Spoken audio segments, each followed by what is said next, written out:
Oh my god, this is the worst cruise ever. Just got back from the cruise. Yeah, it was bad. Let's talk about it. I'm not a negative person, but we need to go over the bad before we can follow it up with the good. First thing you should know is that the cruise failed its health inspection. Not only did it fail the health inspection, but it failed it with flying colors. It was only 1 week before our cruise. I mean, what else could go wrong? Could we be put on the news for the world to see?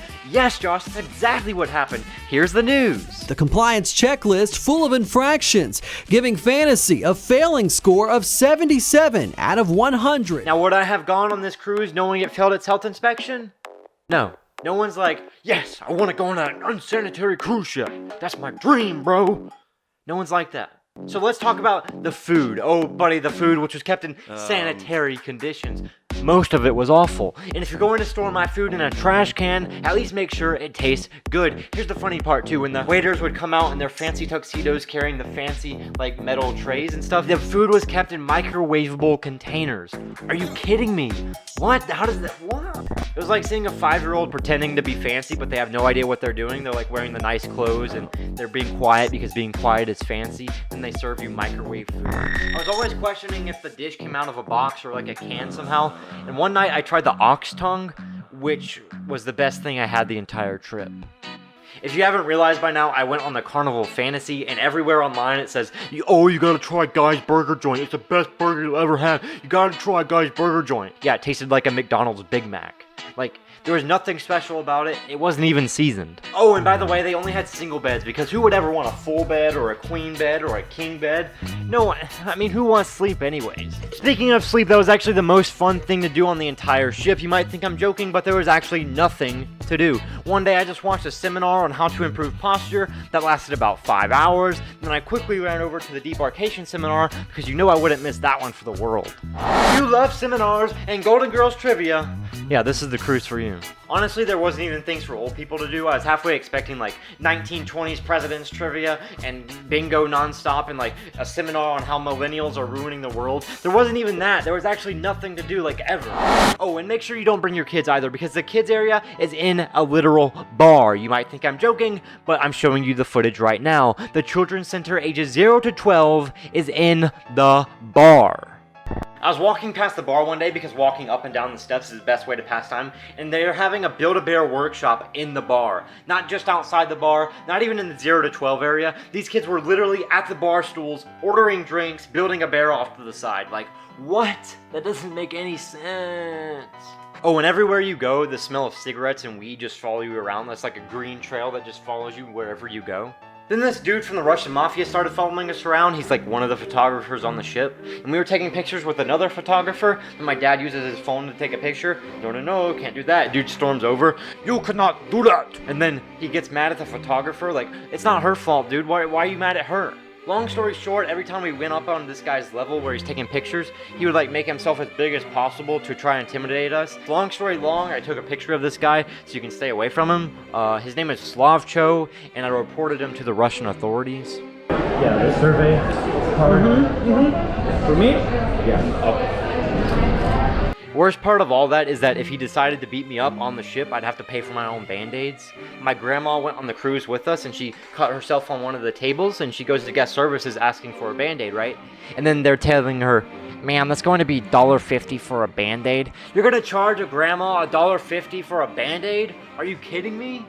On top of all that, they charge $50 a day for a wheelchair and a $50 deposit on top of it. We went to guest services so many times looking for help, and they were never actually helpful. They would always send us on a wild goose chase looking for the actual person who can help us. It's like, sir, you need to go to deck 3. There's an escape hatch where you can sink to the bottom of the ocean, and then you're looking for someone named Davy Jones, and he can help solve your issue. Before this trip, my grandma told me that she wanted to go on this cruise with us to see if she liked cruising, test out the waters and whatnot. Then after the cruise, this is a direct quote from my grandma. This cruise destroyed my dream of ever going on an Alaskan cruise. The cruise was that bad.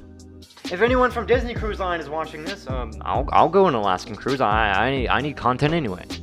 Little side note, you know how Disney Cruise Line has the aqueduct? Well, Carnival has the Twister and the Speed Racer.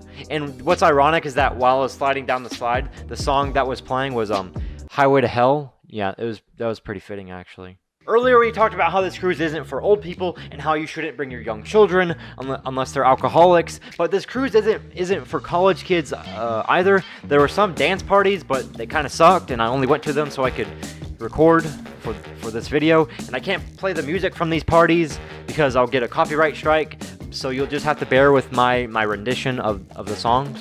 Got the horses in the bag, horse stock is attached. Had a steady black, got the boots that's black and match. And I'm riding on a horse, you can whip your Porsche. There was also a club, if you could even call it that. It was the saddest club I've ever seen, and this is where this happened.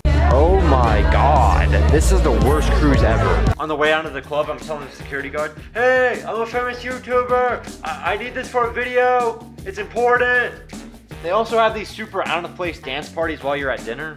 Riding on the tractor, lean all in my bladder. Cheated on my baby, you could go and ask her. My life is You're just sitting down having a fancy dinner, and then all of a sudden people rush out with like wigs and masks on, and they just start dancing. It was so strange. That wasn't even the strangest thing, because one morning we tried the quirky breakfast with the characters, and they're scary. Honestly, they're nightmare worthy, but not more nightmare worthy than the actual food itself, because the food was more terrifying than anything. What even is that? I don't even know how to describe the taste either. If you took all the sugar out of the food, there would literally be nothing on the plate. Everything was incredibly sweet, and the knockoff Fruit Loops that were on the French toast were actually stale. The eggs tasted like eggs, but green. The bacon was burnt. The parfait was concocted of Jell-O and other various sugary substances. Somehow the Cat in the Hat breakfast was worse than the normal one, and that's saying a lot. I feel like there's been a lot of negatives in this video, so let's move on to some positive things. Oh, don't worry guys, I made a full list of everything I liked about the cruise. Well, we made it home, and while I have my thumbs up, make sure you like the video if you enjoyed. I even picked you a secret video to watch. It's my experience with Disney Cruise Line. I'll see you there.